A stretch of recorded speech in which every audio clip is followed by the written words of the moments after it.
আল্লাহ আমাদের সবাইকে কবুল করুক। যেখানে আজকে আমরা যারা আসছি, আরো আসবে, বাহিরে অনেকেই হয়তো এখনো আছে, আমি দেখতেছি।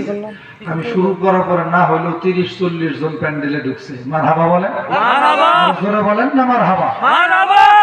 আল্লাহ পাক যদি কাদের নসিব ভালো রাখে, কাদের যারা এখনো বাইরে ঘুরতেছে, কথা বুঝেন না, তাদের নসিব যদি ভালো থাকে যে এই মাহফিলের উদ্দেশ্যে তাদের গুনাহ যদি মাফ হওয়ার মতো সৌভাগ্য তাদের নসিব হয়, তাহলে শয়তানের ধোঁকায় বোকা হইয়া তারা আর বাইরে থাকবে না, তারা অতি তাড়াতাড়ি চলে আসবে ইনশাআল্লাহ। বলে ইনশাআল্লাহ। আল্লাহ পাক আমাদের মতো তাদেরকেও যেন তাড়াতাড়ি কবুল করে এই গুনাহ মাফের মজলিসে, এই প্যান্ডেলের ভিতরে রহমতের বরকতের সামিয়ানার নিচে আইসা আমার ওই বাবাদেরকে ভাইদেরকেও অতি তাড়াতাড়ি যেন আল্লাহ পাক আইসা বসার তৌফিক দেয়। একটু জোরে বলেন আমিন। আর ভূমিকা নয়, কোরআনুল কারীমের ভিতরে মোট সূরা আছে 114টি। জোরে বলুন, মোট সূরা সংখ্যা কোরআনে কয়টি? 114টি। মাশাআল্লাহ। তার ভিতর থেকে সিরিয়ালের দিক থেকে 9 নাম্বার সূরা। একটু মুখস্থ করার জন্য, মনে রাখার জন্য বলেন তো কয় নাম্বার সূরা? 9 নাম্বার সূরা। সূরাটির নাম হলো সূরা আত-তাওবা। মারহাবা বলেন, মারহাবা। সেই সূরার 111 নাম্বার আয়াতের অংশ বিশেষ আমি আপনাদের সামনে তেলাওয়াত করেছি। আল্লাহ পাক যদি তৌফিক এনায়েত করেন, আল্লাহ পাকের দয়া এবং আপনাদের দোয়া, কথা কি বোঝা যায় আমার বাজানেরা? আল্লাহর দয়া এবং আপনারা যারা বসছেন আপনাদের সকলের দোয়া, এই দুইটা জিনিস যদি সমন্বয় হয়, শামিলে হাল হয়, তবেই কেবলমাত্র এখানে বসে কোরআন সুন্নাহ থেকে কিছু কথা বলা সম্ভব হবে। আল্লাহ তৌফিক না দিলে কি সম্ভব হবে? না। ওমা তৌফিকি ইল্লা বিল্লাহ আলাইহি তাওয়াক্কালতু ওয়া ইলাইহি উনীব। একটু মুহাব্বতে ভক্তি ভরে বলেন আল্লাহুম্মা আমিন। আল্লাহুম্মা আমিন। আমি আর ভূমিকায় না থেকে আমি তেলাওয়াতকৃত সেই আয়াতুল কারিমা আবারও তেলাওয়াতের মাধ্যমে আমার মূল আলোচনাটা আমি ডাইরেক্ট শুরু করে দিতে চাই। কি বলেন আমার শ্রীপুর মাইজহাটি এলাকার বাপ ভাইরা, আশপাশের বাপ ভাইরা যারা এসেছেন, আমি কি শুরু করব? তেলাওয়াত যখন হবে, যখন যেই আয়াতই তেলাওয়াত হোক না কেন, আমি যখন থামবো, সকলেই একটু জোরে জোরে আল্লাহু আকবার বলতে পারবেন কি? আল্লাহু আকবার শব্দের অর্থ হলো আল্লাহ মহান, আল্লাহ সবচেয়ে শক্তিশালী, আল্লাহ সবচাইতে বড়, আল্লাহ সবচাইতে বড়। 5-6 জনে কইলো, বাকিদের কি কোনো সন্দেহ আছে? না। আল্লাহ যে সবচাইতে বড়, সবচেয়ে শক্তিশালী, এর ভিতরে কোনো সন্দেহ আছে? না। এই পৃথিবীতে আল্লাহর চাইতে শক্তিশালী কেউ আছে? না। কত মানুষ কত ধরনের ডায়লগ ছাড়ছে, আমরা খালি দেখছি তামসা। বহুত ডায়লগ আমরা ইতিপূর্বে শুনছি, কারো নাম বলতে চাই না। পুলিশ আবকে, পুলিশ আইলে আইলো, সমস্যা নাই। পুলিশে আমি নাসি করে, ওই দিন কি আর আছে নাকি বলে? ওই দিন কি আছে যে ওয়াজ চলতেছে, মাইক খাবলা দেনিয়া জায়গা ওয়াজ চলতেছে, মনে করেন যে হুজুর নামায় দেয় স্টেজ থেকে, আবার মাহফিল করার আগেই 154 জারি করে দিয়ে অমুক বক্তা আনন্দবনা, অমুক বক্তা নিষিদ্ধ, অমুক বক্তা গরম কথা কয়, অমুক বক্তা সরকার বিরোধী ইত্যাদি। ওই হাবিজাবির কি একটা টাইম আছে ভাই? আপনার মনে ডরাইতেছেন মনে হয় না? ভয় পাইতেছেন আপনারা না? তাহলে কতজনেই তো বলছিল যে আমরা করোনার চাইতেও শক্তিশালী, মোকাবেলা করবার পারছে। আমরা গাঁও গ্রামের সহজ সরল মানুষ যারা একেবারে ঠেইলা ঢেইসা ডুইসা ঘুরছি আমরা, আল্লাহ করে হেফাজত করছে। কারণ তাওয়াক্কুল ছিল কার উপরে? যারা বেশি ডরাইছে এসির ভিতরে থেকে ওরা করুণা, অনেক মানুষ মরছে। কথাটা ঠিক না? আমরা করোনা দেখে ভয় পাই না, আমরা কোনো দুর্যোগ দেখে ভয় পাই না। আমরা যারা ভয় পাই তিনি কে? আল্লাহ। আর জোরে বলেন তিনি কে? করোনা ভাইরাস মোকাবেলা করবো, এই জন্য মঞ্চ ভাঙ্গে বিভিন্ন জায়গায় পড়ে গেছে। হাই রে শক্তিশালী, কারো কি নাম পেয়েছি ভাই? তাহলে এত শক্তিশালী তুমি একটা মঞ্চ টিকে রাখতে পারো না? মাথায় মাদানি গুনে গাছ রাগ করতেছেন যেমন কথা। বিভিন্ন দলের লোক আপনারা থাকতে পারেন, সব দলে ভালো মন্দ লোক আছে, কথা কোন ঠিক না? বলেন ঠিক না? আওয়ামী লীগের ভিতরে ভালো মন্দ দুইটাই আছে, বিএনপির ভিতরে ভালো মন্দ দুইটাই আছে, কি বলেন, কথা ঠিক না? সবাই যে একবারে খালি ফেরেশতা তা কিন্তু না, কথা বুঝেন নাই মনে হয় না? কথা হবে খারাপের বিরুদ্ধে ভালোর পক্ষে, সে কোন দল করে ওটা দেখার বিষয় না, কথা কন না কেন? সম্মানিত হাজিরিন, বহুত কিছু আমরা দেখছি। ফেরাউন, নমরুদ, এদের চাইতেও কোনো শক্তিধর ক্ষমতাশীল এই বাংলাদেশের ইতিহাসে কোন সরকার কি ফেরাউনের চাইতে, নমরুদের চাইতে বেশি ক্ষমতা পাইছে? জোরে বলেন না। আল্লাহ বলে যে হে নমরুদ, এত বড় শক্তিশালী তুই, এত বড় ক্ষমতাধর, কোনো কিছুর অভাব নাই, এত বড় অহংকারী তুই, তোরে মারার জন্য আমার কামান আর বিমান দরকার নেই, এটা ল্যাংরা মশাই যথেষ্ট।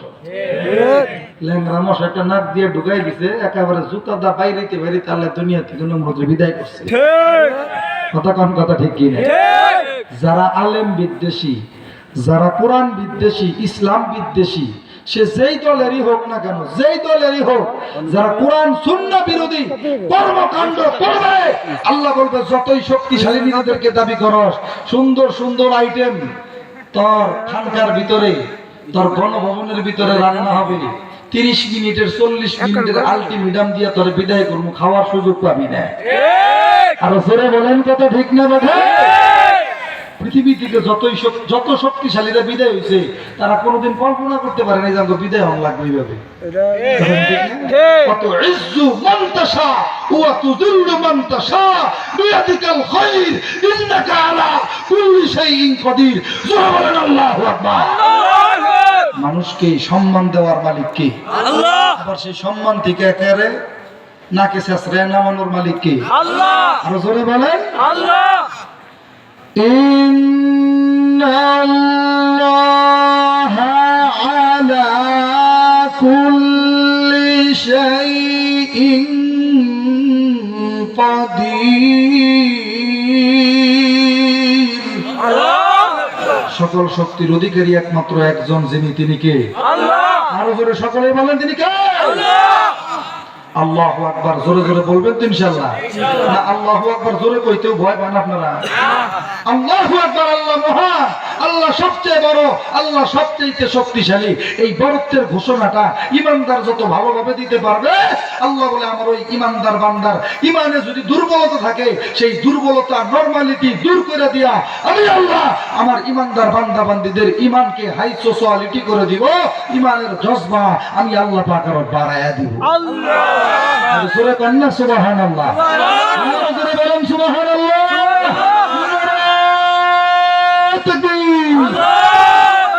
নারায়ে তাকবীর, আল্লাহু আকবার। কোরআন সুন্নাহর আলো ঘরে ঘরে জ্বালো, কোরআন সুন্নাহ যেখানে আমরা আছি সেখানে, আলেম ওলামা যেখানে আমরা আছি সেখানে, মসজিদ মাদ্রাসা যেখানে আমরা আছি সেখানে, হক্কানি পীর বুজুর্গ যেখানে আমরা আছি সেখানে, ওয়াজ মাহফিল যেখানে আমরা আছি সেখানে, গান বাজনা সিনেমার হল স্টার জলসা জি বাংলা বাউল গান ভণ্ডামি যেখানে আমরা নাই সেখানে।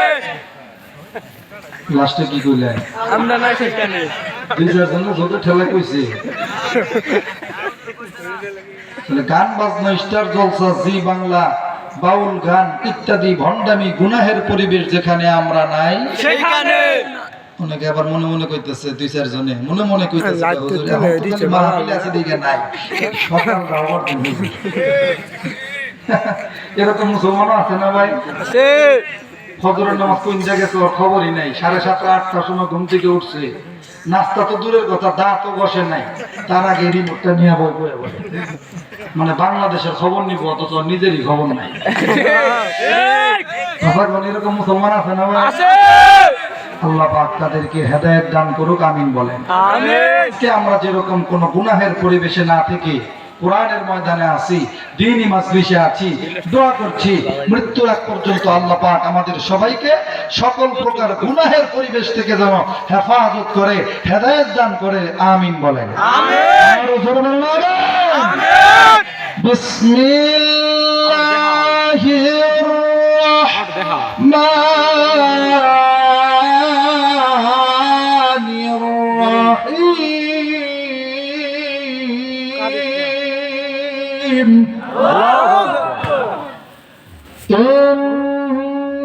إن الله اشترى من المؤمنين أنفسهم وأموالهم بأن لهم الجنة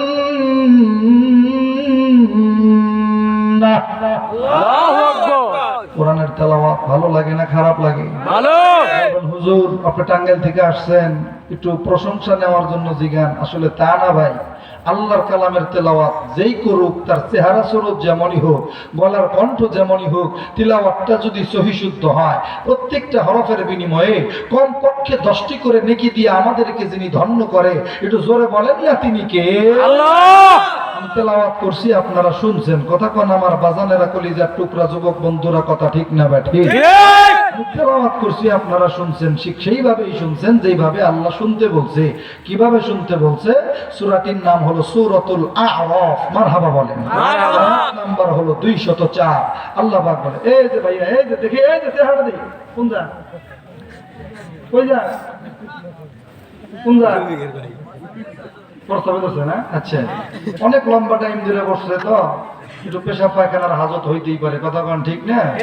পেশাব পায়খানার হাজত ছাড়া কেউ কিন্তু উঠবেন না। খবরদার, খবরদার।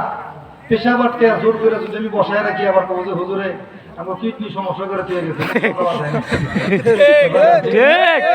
জরুরত হইলে কাপড় যেন আবার চলে আসবেন। যাদের নসিব ভালো তারাই আজকের এই মাহফিলে আখিরি মুনাজাতের মাধ্যমে গুনাহ মাফ করে যাইতে পারবে। কথা বলেন, কথা ঠিক না বেঠিক? সম্মানিত হাজিরিন, সূরা আ'রাফ 204 নাম্বার আয়াত খুলে দেখবেন। আল্লাহ বলে, দিল লাগান, وَإِذَا قُرِئَ الْقُرْآنُ فَاسْتَمِعُوا لَهُ وَأَنصِتُوا لَعَلَّكُمْ تُرْحَمُونَ।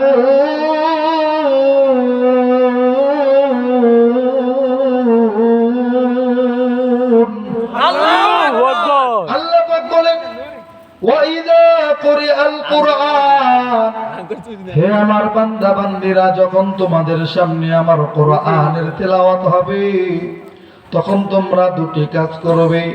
1 নাম্বার ফাস্তামিউ, মনোযোগ দিয়া শুনবা। 2 নাম্বার ওয়া আনসিতু, চুপচাপ বসে থাকবা। যদি আমরা চুপচাপ বসে মনোযোগ দিয়ে আমলের নিয়তে শ্রবণ করতে পারি, ফলাফল কি? আল্লাহ পাক বলেন, লাআল্লাকুম তুরহামুন, তোমরা আমি আল্লাহ পাকের দরবার থেকে রহমত প্রাপ্ত হয়ে যাবে। একটু আওয়াজ করে বলেন না সুবহানাল্লাহ। আমার বন্ধুগণ, আমরা তো রহমতের আশায় বসছি। কথা কান ঠিক না? রাসূল বলে, সুন্দরভাবে আদবের সাথে কোরআনের তেলাওয়াত, কোরআনের আলোচনা, তাফসীর, ব্যাখ্যা শুনতে পারলে তেলাওয়াতকারী এবং শ্রবণকারী উভয়ের আমল নামায় আল্লাহ পাক সমপরিমাণ সওয়াব দান করে। আর জোরে কন না সুবহানাল্লাহ। আমার বন্ধু, আর লম্বা নয়, যেই আয়াত তেলাওয়াত করলাম সূরা আত-তাওবার 111 নম্বর আয়াত, আল্লাহ পাক রব্বুল আলামিন বলেন, ইন্নাল্লাহা আশতারা মিনাল মুমিনিনা আনফুসাহুম ওয়া আমওয়ালাহুম বিআন্না লাহুমুল জান্নাহ, নিশ্চয়ই যারা মুমিন, যারা ঈমানদার, আমি আল্লাহ পাক ঈমানদার বান্দা বান্দীদের জান এবং মাল, এই দুটি জিনিসকে কিনে নিয়েছি, খরিদ করে নিয়েছি, ক্রয় করে নিয়েছি। মারহাবা বলেন, মারহাবা। আর একটু জোরে বলেন মারহাবা। মাইজহাটি শ্রীপুর এলাকার বাপ ভাইরা, মুক্তাগাছা মোমেন শাহির বাবারা ভাইরা, আমি আপনাদের কাছে জানতে চাই, দুনিয়ার নিজাম আর সিস্টেম হলো, দুনিয়ার কোন দোকান থেকে আমরা কোন পণ্য বা বস্তু, কোন প্রয়োজনীয় জিনিস ক্রয় করলে, কোন জিনিস কিনতে গেলে দোকানদার কি একেবারে মাংনা দিয়া দেয় না কিছু দেওয়ান লাগে? কি দেওয়ান লাগে ভাই? টাকা। দোকানদার যদি আব্বা লাগে, দুলাভাই লাগে, খালু লাগে, চাচা লাগে, ফুবা লাগে, মামা লাগে, অর্থাৎ আত্মীয়, যে কোনো একটা সূত্রে আত্মীয়। ছোট একটা বাচ্চা গেছে তো 20 টাকার মজা নিছে, 10 টাকা দামের একটা চিপস নিছে, হঠাৎ করে একদিন বলবো থাকে টাকা দাম লাগবো না, মানবতার খাতিরে বলবো, কথা কোন ঠিক না? প্রত্যেক দিনই দিবেন? মনে করেন এই শ্রীপুর বাজারে আপনার এক স্বাস্থ্য ভাইয়ের দোকান আছে, মুদি দোকান, মানে সেখানে চাল ডাল আদা পেঁয়াজ রসুন মশলাপাতি সবকিছু পাওয়া যায়, এরকম দোকান আছে না ভাই? আপনার আপন চাচাতো ভাইয়ের দোকান, আপনি গেছেন 2 কেজি চিনি নিছেন, 3 কেজি পোলাওয়ের চাউল নিছেন, পেঁয়াজ নিছেন, আদা নিছেন, রসুন নিছেন, জিরা নিছেন, মশলাপাতি অনেক কিছু নিছেন, সোয়াবিন তেল নিছেন, নানান কিছু আইটেম বাজার করছেন।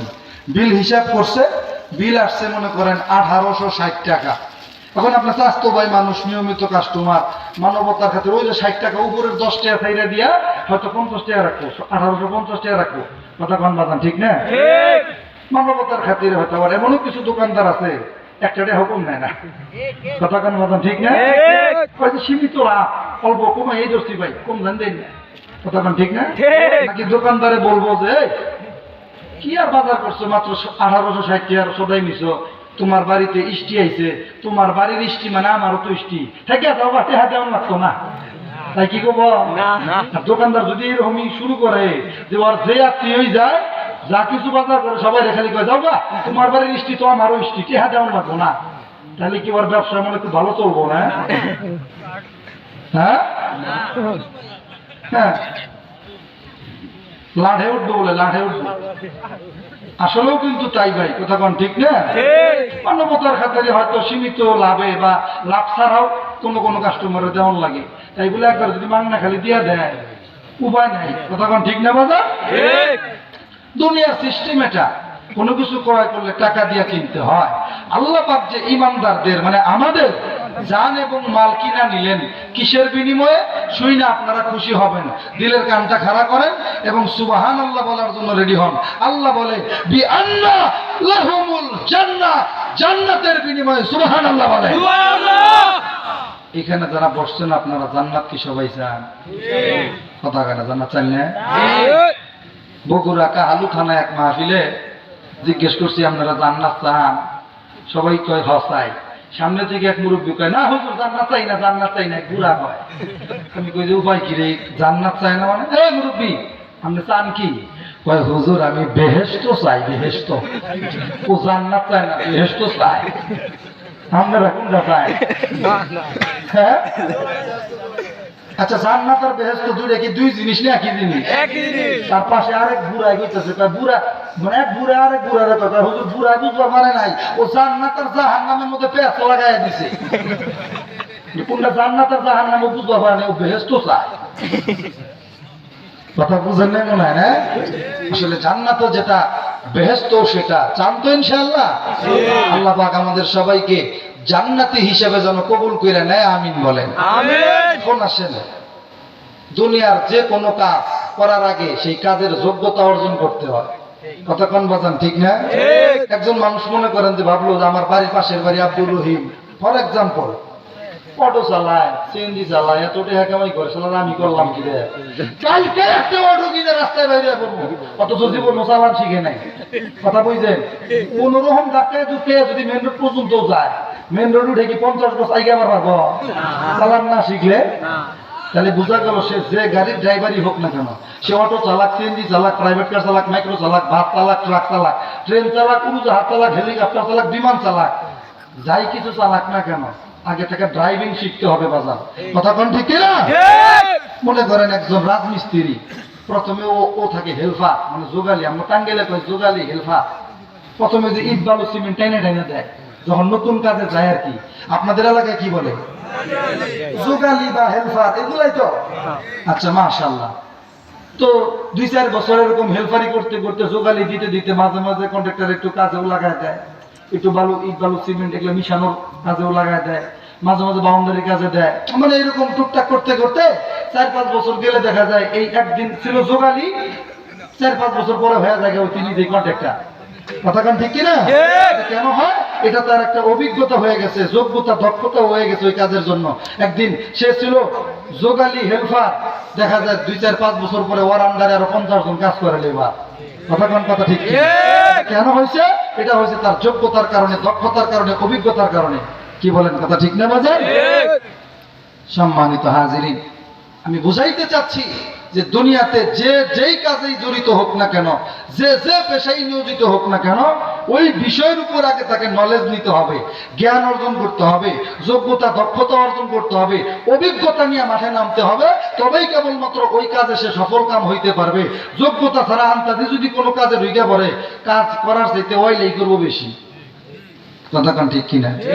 ফর এক্সাম্পল, লাস্ট একটা উদাহরণ মনে করেন, আপনার এখান থেকে মুক্তাগাছা বা ময়মনসিংহ শহরে গেছেন, উন্নত মানের একটা শপিং মল, শপিং সেন্টারে ঢুকছেন, মনে করেন খুব উন্নত মানের, চতুর্দিক দিয়া গ্লাস করা, শীতাতপ নিয়ন্ত্রিত, এসি করা। ওই সমস্ত মার্কেটের গেটেও একজন দুজন দারোয়ান দাঁড়ায় থাকে। কথা কন বাজান, ঠিক না? মনে করেন আমি আপনি গেলে বেশভূষা যদি একটু ভালো থাকে, চেহারা সুরত ভালো, পোশাক পাতি দেখে একটু ভদ্রলোক দেখা যায়, মানে দেখলে বোঝা যায় যে উনি আমাদের এই শপিং সেন্টারে কেনাকাটা করার যোগ্য। তাইলে দেখবেন দরজাটা আপনার হাত দিয়ে খুলতে হবো না, দারোয়ানে টান দিয়ে খুলে দিয়া বলবে, স্যার আসসালামু আলাইকুম, ওয়েলকাম স্যার, ঢুকেন স্যার, ঢুকেন। কথাখান ঠিক না?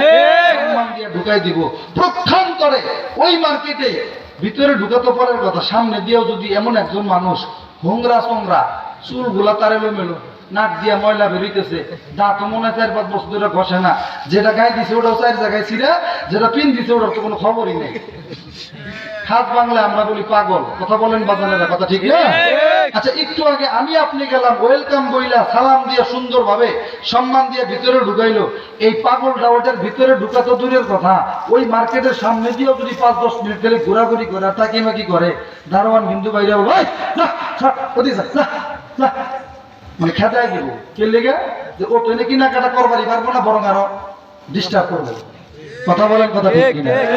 আমি আপনাদের কাছে জানতে চাই, এই যে আমরা যে জান্নাতে যাইতে চাইলাম, আমাদের ইমানের হালত, আমাদের আমলের হালত তো ওই যে হোমরা সোমরা ওই পাগলার মতো। কথা বুঝেন না মনে হয় না? তাইলে আমরা যদি জান্নাতে যাওয়ার কোয়ালিটি আর যোগ্যতা গুলো অর্জন না কইরা, এই যে আমাদের যেই হালত, এই অবস্থা নিয়ে যদি কবরে যাই রে ভাই, জান্নাতে ঢুকা তো দূরের কথা, ফেরেশতারা সামন দাও করবার দিব না। কথা বুঝেন নাই ভাইরা আমার? তাহলে বোঝা গেল দুনিয়ার সাধারণ কোন কাজ যদি যোগ্যতা ছাড়া না করা যায়, জান্নাতেও কিন্তু এমনি যোগ্যতা ছাড়া আল্লাহ ঢুকবার দিবে না। কথা বলেন, কথা ঠিক কিনা? তাহলে জান্নাতে যাইতে হইলেও কিছু যোগ্যতা আর কোয়ালিটি প্রয়োজন আছে। আমার বন্ধুগণ, গভীর মনোযোগ দেন। এই আয়াতের পরের আয়াত সূরা আত-তাওবা 112 নম্বর আয়াত খুলে দেখবেন, হিফজুল কোরআন 11 নম্বর পারা 4 নম্বর পৃষ্ঠা, প্রথম আয়াত, প্রথম লাইনটা খুলে দেখবেন। সূরা তাওবার 112 নম্বর আয়াতে ঈমানদার বান্দা বান্দি যারা জান্নাতে যাবে, তাদের 9টা কোয়ালিটি আর 9টা যোগ্যতার কথা আল্লাহ বর্ণনা করছে। সুবহানাল্লাহ বলেন। সুবহানাল্লাহ। বুঝে থাকলে বলেন তো, কয়টা কোয়ালিটি আর যোগ্যতা? 9টা। জোরে কোন কয়টা? 9টা কোয়ালিটি আর যোগ্যতা সম্পন্ন হতে পারলে আমরা জান্নাত পেয়ে ধন্য হব ইনশাআল্লাহ বলেন। ইনশাআল্লাহ।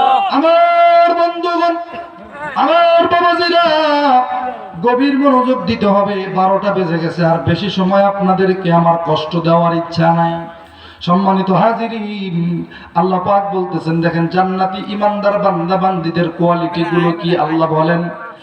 আত্তাইবুনাল আবিদুনাল হামিদুনাস السائحون الراكعون الساجدون الآمرون بالمعروف والناهون عن المنكر والحافظون لحدود الله।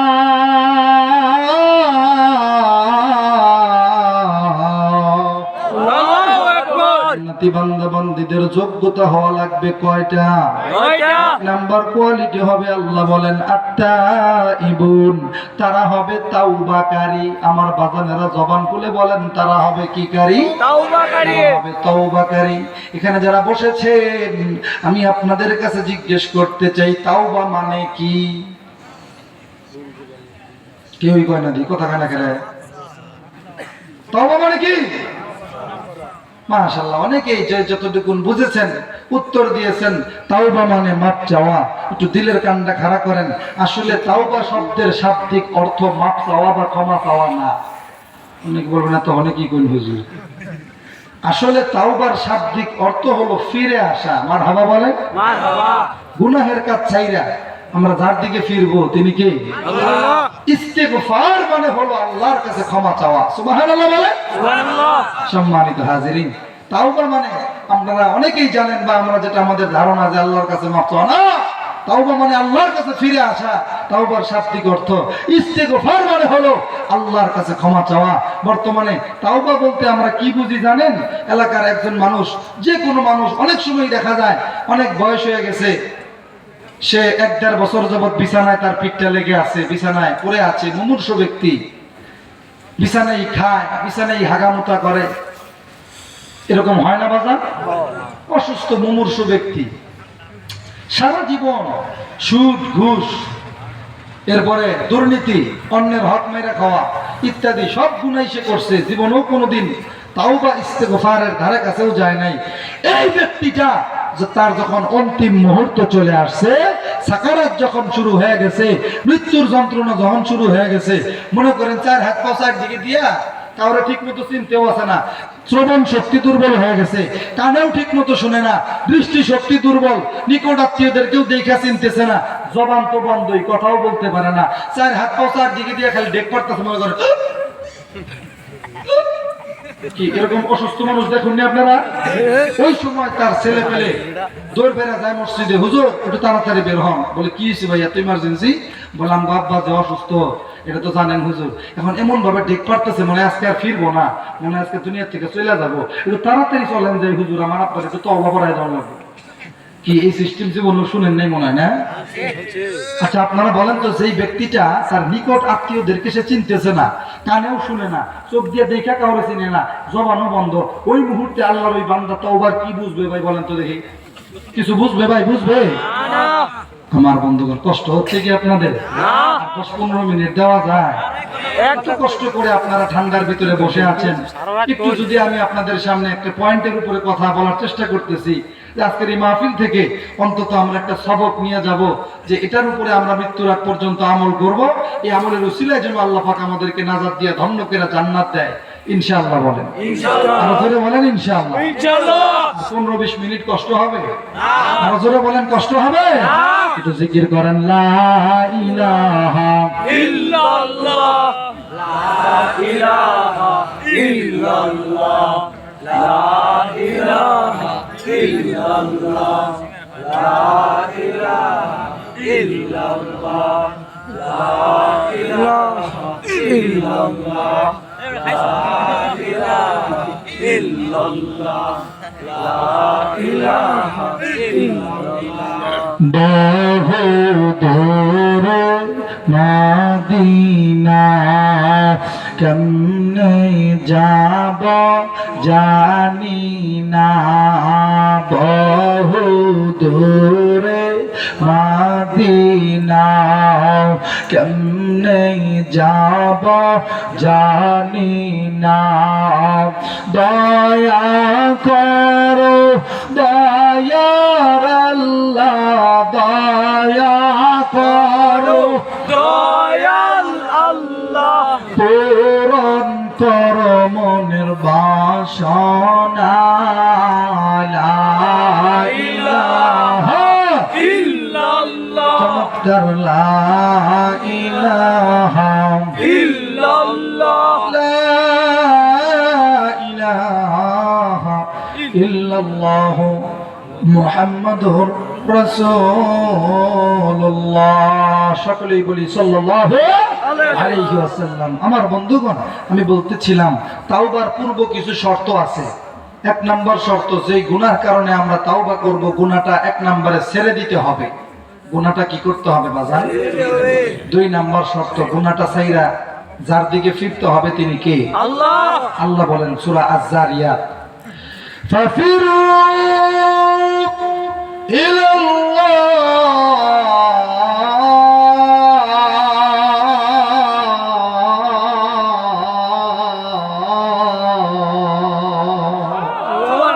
ফিরে আসো তোমরা আল্লাহর দিকে। জোরে বলেন কার দিকে ফিরবো আমরা?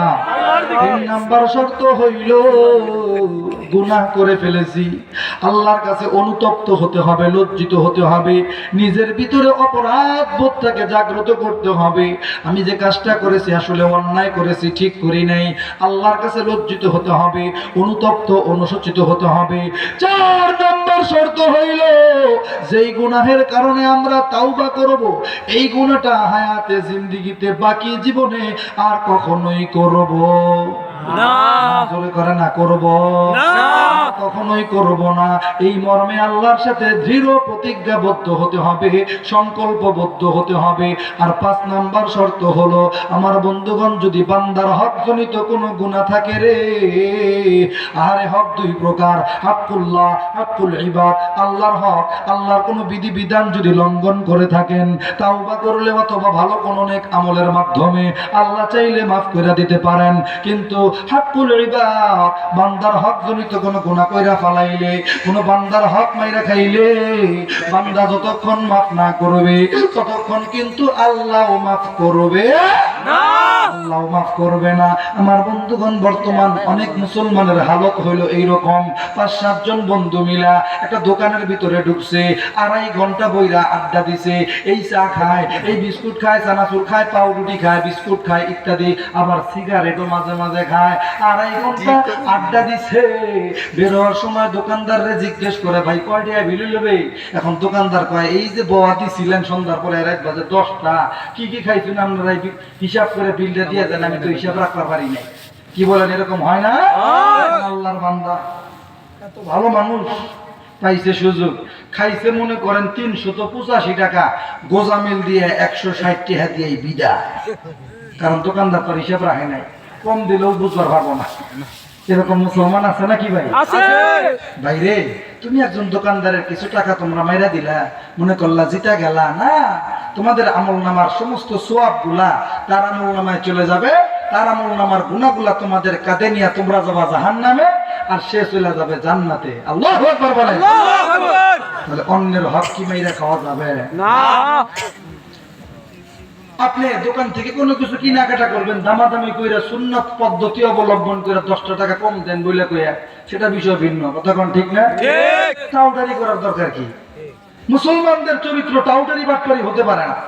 কথা বলেন, কথা ঠিক কি না? ঠিক। 5টা আইটেম নিছে, নিয়ে ব্যাগে তুলছে, দোকানদার থেকে কি কি নিছেন সেটা নিয়ে বলছে, 4টার কথা কয় আর একটা কথা কয় না। কিছু টাউট লোক আছে না এরকম? ভাই রাগ করতেছে আমার উপরে? আসলে যেখানে ঘাও সেখানেই তো মলম লাগাইতে হবে। কোন মলমে কখন কার চুলকানি ভালো হয়ে যায় বলা তো যায় না। কোরআনের কথা হচ্ছে, সমাজের বাস্তব চিত্র তুলে ধরলে বলা যায় না কোন কথার মাধ্যমে আমার আপনার দিলের পরিবর্তন আল্লাহ ঘটায় দিবে। কথা বলেন ঠিক না ভাই? এইজন্য বাস্তব চিত্রগুলা তুইলা ধইরা উদাহরণ দিয়ে দিয়ে আপনাদেরকে বোঝানোর চেষ্টা করতেছি। তাতে কি আমার কথায় আপনারা নারাজ হচ্ছেন? কষ্ট পাচ্ছেন? বান্দার হক মারা যাবে না রে ভাই। এই 5টা শর্ত মাইনা আমরা যদি তাওবার মতো তাওবা করতে পারি, আল্লাহ পাক যেরকম তাওবা আমাদের কাছে চান, কিরকম তাওবা চান, সূরাটির নাম হলো সূরা আত-তাহরীম।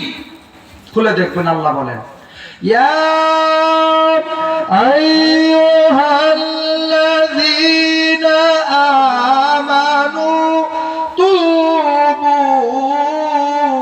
ইলাল্লাহ,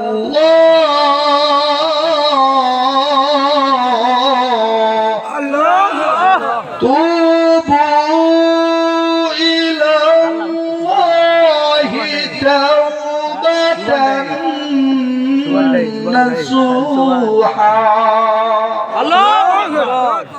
আল্লাহ বলেন, ইয়া আইয়ুহাল্লাযীনা আমানু, হে ঈমানদাররা, তোমরা আমি আল্লাহর কাছে তওবা করবে।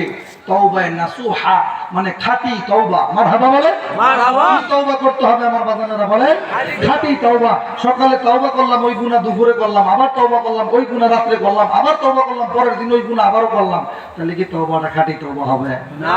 ওই যে পূর্ব শর্ত কয়টা? জোরে বলেন, কয়টা? 5টা। গুনাহ ছাইরা দেওয়া, আল্লাহর দিকে ফিরে আসা, 3 নাম্বার অনুতপ্ত অনুশোচিত লজ্জিত হওয়া, 4 নাম্বার গুনাহটা আর বাকি জীবনে কোনোদিন করব না এই মর্মে আল্লাহর সাথে প্রতিজ্ঞাবদ্ধ হওয়া, 5 নাম্বার বান্দার হকজনিত কোনো গুনাহ থাকলে বান্দার হক বান্দারে বুঝায় দেওয়া, বান্দার হক বান্দারে বুঝায় দেওয়া, বান্দার কাছ থেকে আগে মাফ নেওয়া। এই 5টা শর্ত মাইনা যদি আমরা তাওবার মতো তাওবা করতে পারি, ফলাফল কি?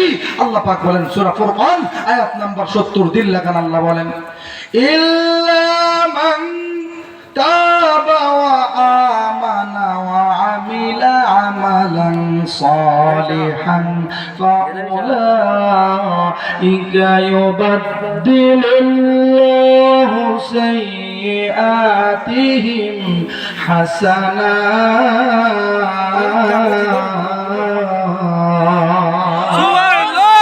আর একটু জোরে বলেন না আল্লাহু আকবার। আল্লাহু আকবার। তওবা কইরা, খাঁটি তওবা কইরা নেক আমল যথারীতি করতে পারলে আল্লাহ বলে আমি খাঁটি তওবা করে যে তওবা কবুল কইরা খালি গুনাহ maaf কইরা দিই। ফাউলাইকা ইউবাদদিলুল্লাহু সাইয়্যাতিহিম হাসানাত। খাঁটি তওবা করনেওয়ালা বান্দা বান্দীদের পিছনের জিন্দেগীর সমস্ত গুনাহগুলোকে আমি আল্লাহ নেক আমলের মাধ্যমে বদলাইয়া দিব। সুবহানাল্লাহ। তার মানে বোঝা গেল এখানে আমার বাবারা, ভাইরা, কলিজার টুকরারা যারা বসে আছেন, আখিরি মোনাজাতের আগে যারা খাঁটি তাওবা করে এখান থেকে আমরা বিদায় হইতে পারবো রে, এই মুহূর্তে যার আমল নামায় যত বেশি গুনাহ আছে সে তত বেশি নেকি নিয়া আজকে বাড়িতে যাব। আর জোরে কন্যা সুবহানাল্লাহ, সুবহানাল্লাহ। কথাটা বুঝেন নাই মনে হয়। ফাউলাইকা ইউবাদদিলুল্লাহু সাইয়্যাতিহিম হাসানাত। পিছনের জীবনের সব গুনাহগুলোকে আল্লাহ নেকি দিয়া বদলাইয়া দিব। আরেকবার কোন সুবহানাল্লাহ, সুবহানাল্লাহ। তার মানে আল্লাহর ভাষ্য মোতাবেক কি বোঝা গেল? খাঁটি দিলে তওবা করে যাইতে পারলে এই মুহূর্তে যার আমলনামায় যত বেশি গুনাহ আছে আমরা কেউ জানি না, যিনি জানে তিনি কে? আল্লাহ। যার যত বেশি গুনাহ আছে সে তত বেশি নেকি নিয়ে বাড়িতে যাব ইনশাআল্লাহ। বলেন ইনশাআল্লাহ। আর জোরে বলেন না ইনশাআল্লাহ। ইনশাআল্লাহ। আপনাদের কি কষ্ট হচ্ছে? না। খাঁটি তওবা করলে আল্লাহ পাক কিরকম কইরা তার বান্দা বান্দিরে maaf করতে পারে। আল্লাহ কেমন রহমান, আল্লাহ কেমন রহিম, আল্লাহ কেমন গফফার। ছোট্ট একটা দৃষ্টান্ত আপনাদের সামনে তুলে ধরলে ভালো বুঝে আসবে। শোনার কি ধৈর্য আছে? 5 মিনিট আছে? সম্মানিত হাজিরিন, গভীর মনোযোগ দিতে হবে। এতক্ষণ অনেক রকমের কথাবার্তা, অনেক রকমের উদাহরণ শুনছেন আপনারা। এখন একটু দিলটাকে নরম করে দিবেন। আমার বন্ধুগণ, আমার বাবাজিরা, বাইতুল আমান জামে মসজিদ ও যুব সমাজের উদ্যোগে শ্রীপুর মাইজহাটি পূর্বপাড়া এই যুবকরা, কলিজার টুকরা যুবকদের সহযোগিতায়, তাদের উদ্যোগে আজকের এই মাহফিল। এই মাহফিল থেকে দেখেন তো 2টা ফোঁটা চোখের পানি আল্লাহর দরবারে, আল্লাহর ভয়ে, কবরের আযাবের ভয়ে, জাহান্নামের আগুনের ভয়ে 2টা ফোঁটা চোখের পানি ফালায়া দিতে পারেন কিনা? বলা যায় না। আল্লাহর হাবিব বলেন ইমানদার বান্দা বান্দীদের 2 ফোঁটা চোখের পানি হতে পারে জাহান্নামের আগুন নিভানোর জন্য যথেষ্ট হয়ে যাবে। সুবহানাল্লাহ। বলে আমার বন্ধু, আমার বাবাজিরা, আর ঘাড় ঘোরাঘুরি চলবে না। গভীর মনোযোগ দিয়ে শুনতে হবে। দিলটাও নরম করে দেন। চোখ দিয়া পানি না আসলেও কান্নার ভান করে দিবেন। আমার বন্ধুরা, আল্লাহর হাবিব বলে গুনাহের কথা স্মরণ কইরা আল্লাহর ভয়ে কোনো বান্দার চোখ দিয়া পানি যদি নাও বের হয়, একটু কান্নার ভান করলেও আল্লাহ পাক কান্না করনে ওয়ালা বান্দাদের কাতারে তারা শামিল কইরা নেয়। জোরে বলেন সুবহানাল্লাহ। দিলটা নরম করে দেন।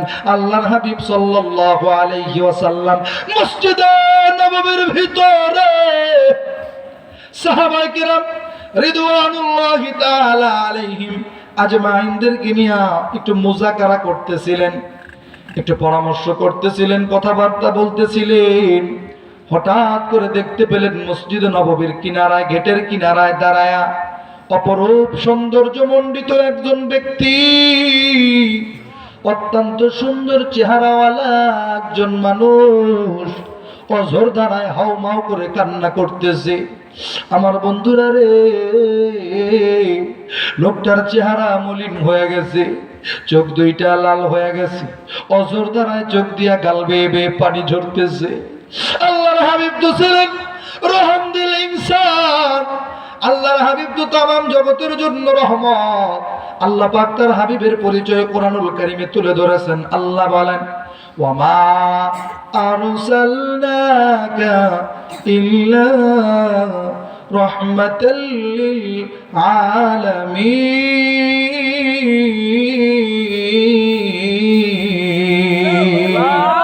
আল্লাহর হাবিব ছিলেন তামাম জগতের জন্য রহমত। যখনই দেখতে পেলেন একজন সুন্দর চেহারাওয়ালা ব্যক্তি মসজিদে নববীর গেটের কাছে দাঁড়ায় দাঁড়ায় অজর ধারায় কান্না করে, আল্লাহর হাবিব নিজেকে কন্ট্রোল করতে পারলেন না, মায়া লেগে গেল। সাহাবীদের মাধ্যমে লোকটাকে ডাকানো হলো। আল্লাহর হাবিবের সামনে এসে লোকটা বসে পড়লো। আল্লাহর হাবিব জিজ্ঞেস করে, ভাইরা কি আপনার নাম, কি বা আপনার পরিচয়, কোথায় আপনার বাড়ি, কোথায় আপনার ঘর, কেন আপনি কাঁদেন, কি হয়েছে আপনার? লোকটা বলে, ইয়া রাসূলুল্লাহ, ইয়া হাবিবাল্লাহ, নবী গো, আপনি আমার নাম ঠিকানা জিজ্ঞেস করলেন। আমার নাম হলো তাহিয়াতুল কালবি। জোরে কোন মারহাবা। এক তো হলো আমি একজন মুশরিক, এক তো হলো আমি একজন বেঈমান, এখন পর্যন্ত কালেমা পয়রা মুসলমান হইতে পারি নাই। ইয়া রাসূলুল্লাহ, শুধু তাই নয়, এমন এমন অপরাধের সাথে আমি জড়িত, আমি এমন এমন অন্যায় করে ফেলেছি, আমার দিলের ভিতরে ভয় ঢুকে গেছে। আমি যদি ইসলামের সুশীতল ছায়াতলে আশ্রয় গ্রহণ করি, কালেমা পয়রা যদি মুসলমান হই, তবুও কি আল্লাহ আমারে মাফ করবে কিনা, এই ভয়ে আমি কাঁদি। আল্লাহু আকবার বলেন। আল্লাহর হাবিব অত্যন্ত খুশি হয়ে গেলেন। বলে, খুশি হওয়ার কারণ কি? আমার বন্ধুরা, মানুষ বলতেই তো কম বেশি সবাই আমরা গুনাহগার, কথা কোন ঠিক কিনা? গুনাহগারদের ভিতরে ওই ব্যক্তি আল্লাহর কাছে সবচাইতে প্রিয়। বলে কোন ব্যক্তি? যেই ব্যক্তিটা গুনাহ করার পরে আল্লাহর কাছে তওবা করে। সুবহানাল্লাহ বলেন। আল্লাহর হাবিব মনে মনে ভাবলেন, অত্যন্ত ভালো হয়েছে, লোকটা কি কি জানি অপরাধ করেছে, এখন অনুশোচিত হয়ে গেছে, অনুতপ্ত হয়ে গেছে, নিজের ভুল বুঝতে পারছে, এই জন্য কান্না করতেছে। আল্লাহর হাবিব লোকটাকে জিজ্ঞেস করলেন, ভাই কি এমন অপরাধ আপনি করেছেন বলেন দেখি। লোকটা ডাক দিয়ে বলে, হুজুর, এই কেন যাবেন না, আমাদের নিয়ে আসেন লাগে, আমাদের নিয়ে যান কেন ওরা? আরে বাবা, এমন শয়তান ঢুকছে তার ভিতরে, সর্বনাশ করে ফেলাইছে, কথা কোন ঠিক না? কিরে, রাত বাজে 12:30, এখনো এই শ্রীপুর মাইঝাটির মাহফিলে এত লোক বয়ে বয়ে ওয়াজ শুনতেছে, একটা লোক উঠা বসা করে না, তাহলে দেখি অমুকের গোয়াদা ঢইকে একটু ডিস্টার্ব করুন যায় কিনা। খাস বাংলায় বুঝলাম, খাস বাংলায় মানে এমনি তো শয়তান এমনি করে ওয়াসওয়াসা দিয়ে তুই বরবার করতেছ না, আমি যে বাইরে যারা ঘুরতেছে শয়তান দুই একজনের ভিতর দিয়ে ঢুকে মনে করে যে তুই যাবো চিল্লা ফাল্লা করাইয়া যে কোনোভাবে একটু ডিস্টার্ব করুন যায় কিনা, শয়তানের কাজ, কথা কোন ঠিক না ভাই? আসলে যে চিল্লানি দিছে এটা হ্যার দোষ না, দোষ হলো শয়তানের, কথা কোন ঠিক না? শয়তান ঢুকে বসে হে বুঝতে পারেন একটু, কষ্ট পায়েন না, কষ্ট পাইতেছেন আপনারা তো? বাহিরে যারা আছেন ভাই, তারপরে যদি কোনো আওয়াজ পাই বোঝা যাবে যে সে আসলে শয়তান, ওটা আসলে নিজেই শয়তান, কথা কোন ঠিক না? তাকবীর দিবেন, তাকবীরের আওয়াজে শয়তান এই এলাকা না, শ্রীপুর এলাকা, মাইঝাটি এলাকা না, মুক্তাগাছা থানা, মামিসিং বিভাগে যেন না থাকে, কথা বলছেন আপনারা? আল্লাহু আকবার তাকবীরের ধ্বনি দিলে শয়তান পিছনের রাস্তাতে বায়ু ছাড়তে ছাড়তে পলায়, ভাগাইতে পারবেন না আপনারা? দেখি কতটুকু জোর আছে আপনাদের।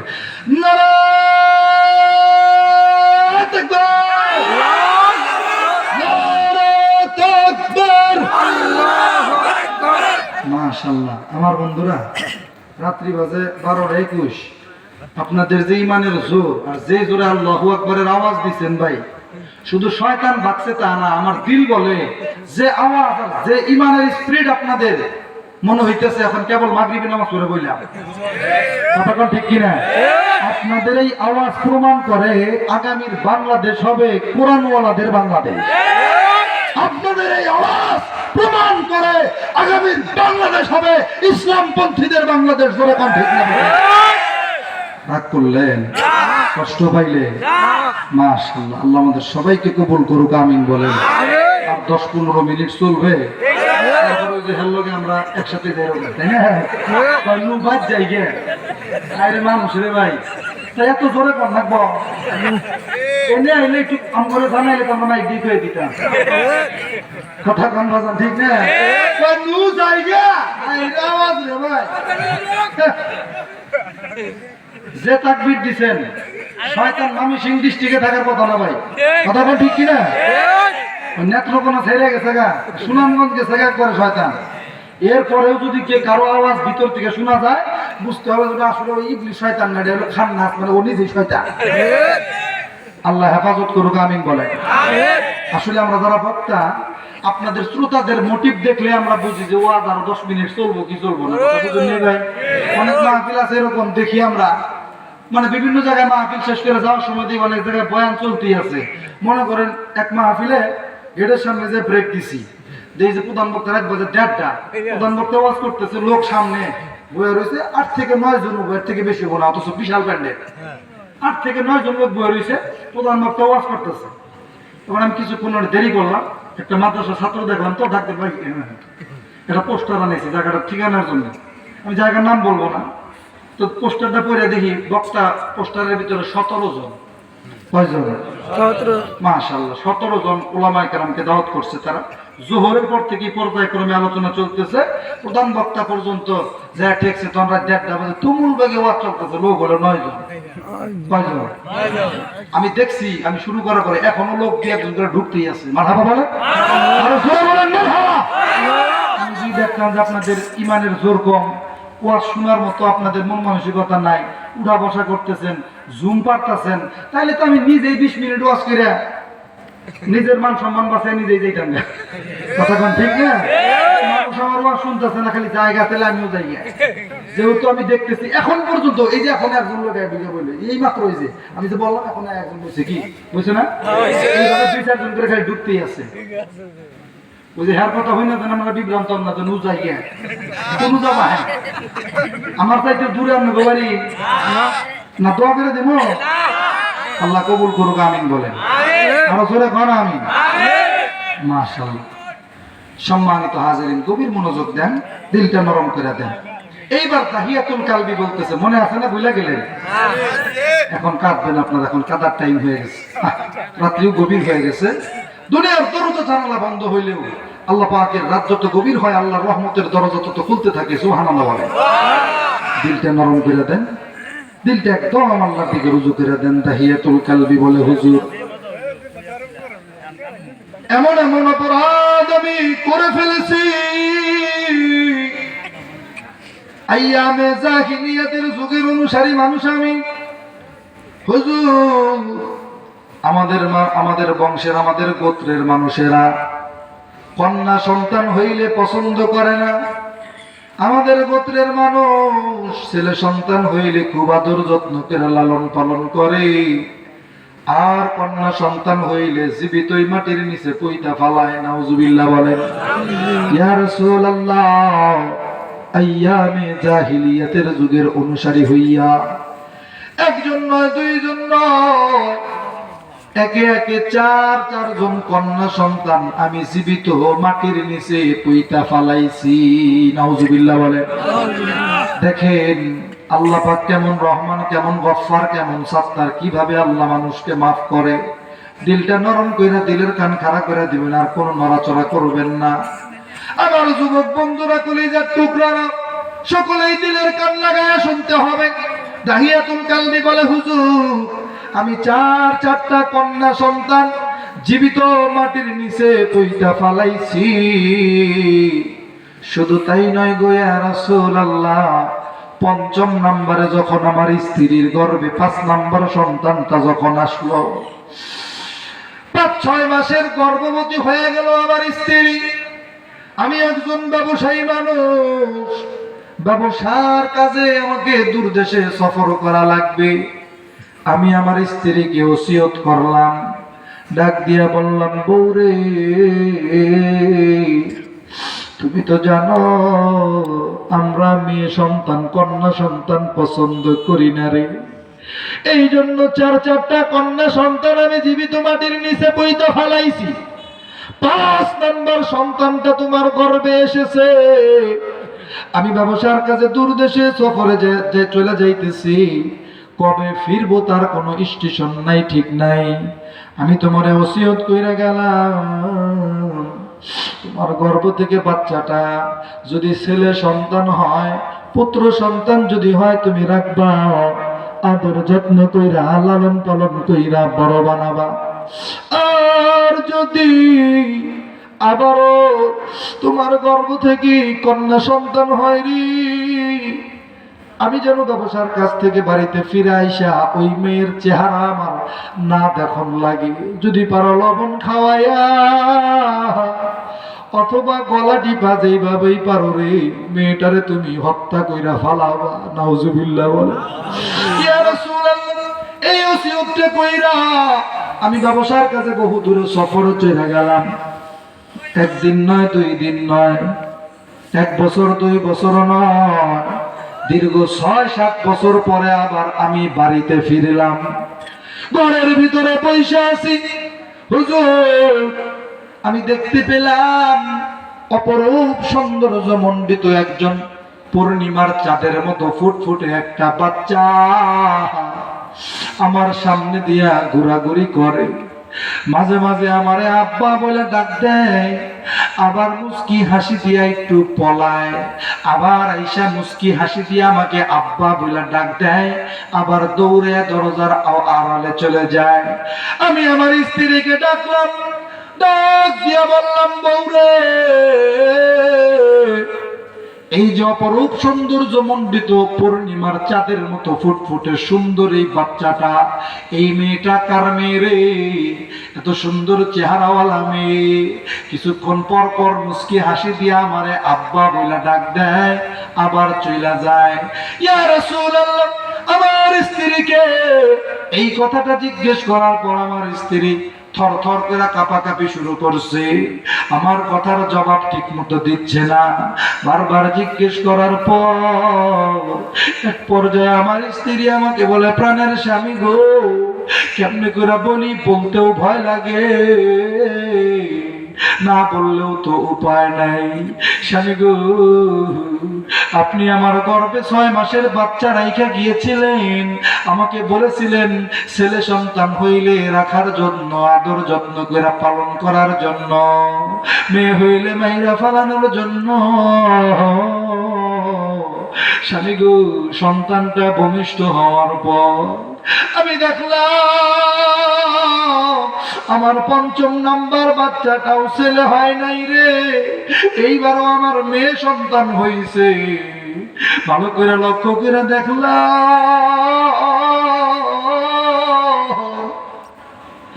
মেয়েটার চেহারা হুবহু আপনার চেহারার মতোই হইছে। বাবা বলেন, মেয়েটার চেহারা একেবারে আপনার চেহারার মতোই দেখা যায়। এত সুন্দর বাচ্চা, এত সুন্দর চেহারা হওয়ার কারণে আমি মেয়েটার নাম রাখছি জামিলা। আমার হাবা বলেন।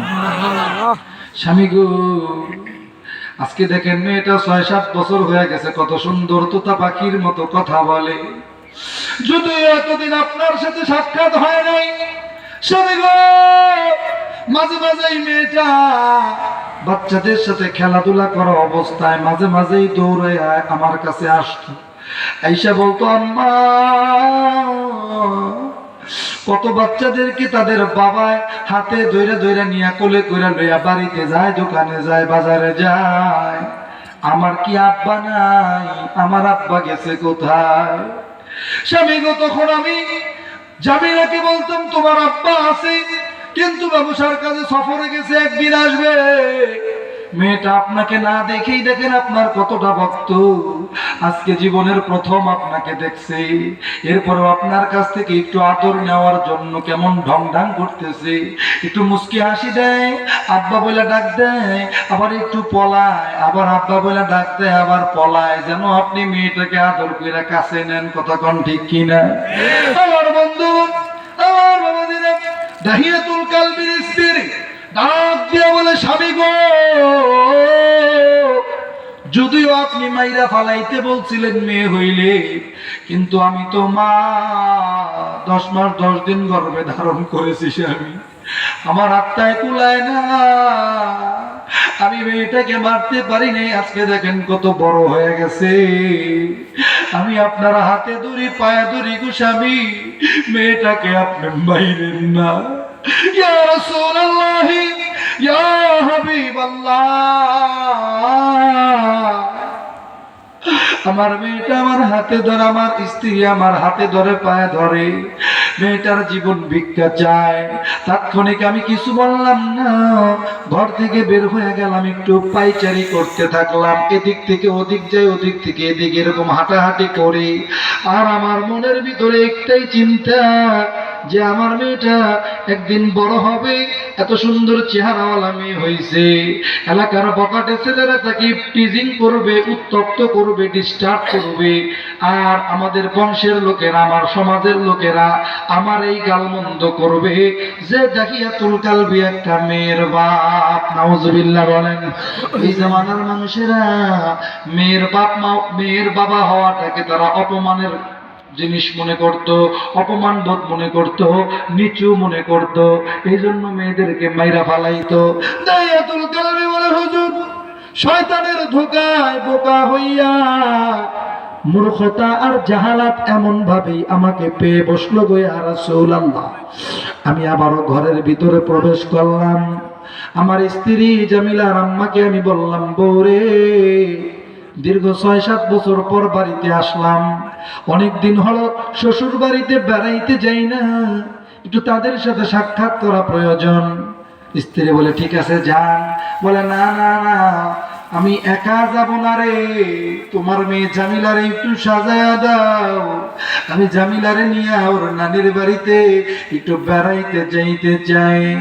ডাক দিয়ে বলে, হুজুর এই কথাটা বলার সঙ্গে সঙ্গে জামিলার আম্মা আমার স্ত্রী অত্যন্ত খুশি হয়ে গেল, তার চেহারাটা হাস্যোজ্জ্বল হয়ে গেল, আনন্দে এক পর্যায়ে আত্মহারা হয়ে গেল।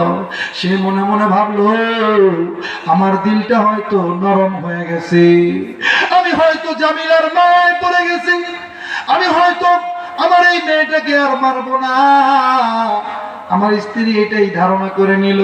খুশি মনে মেয়েটাকে সুন্দর করে গোসল করায়া, সুন্দর সুন্দর জামা কাপড় পরিধান করায়া রে, চেহারার ভিতরে একটু কাজল দিয়ে দিছে, চোখের ভিতরে সুন্দর করে একটু সাজুগুজু করায় দিছে। তাহিয়াতুল কালবি বলে, এমনিতেই পূর্ণিমার চাঁদের মতো ফুটফুটে সুন্দর আমার মেয়ে জামিলা, ওর মায়ে যখন হালকা করে একটু সাজায়া দিল, আমার মন বলল, এরকম সুন্দর বাচ্চা আমি জীবনেও কোনোদিন দেখি নাই। আল্লাহু আকবার। আমি আমার মেয়ে জামিলাকে নিয়ে হাঁটি হাঁটি পা পা করে রওনা হয়ে গেলাম। দীর্ঘ পথ পাড়ি দেওয়ার পর ছোট্ট মেয়ে জামিলা মিষ্টি মধুর কণ্ঠে আমাকে ডাক দেয়, আব্বু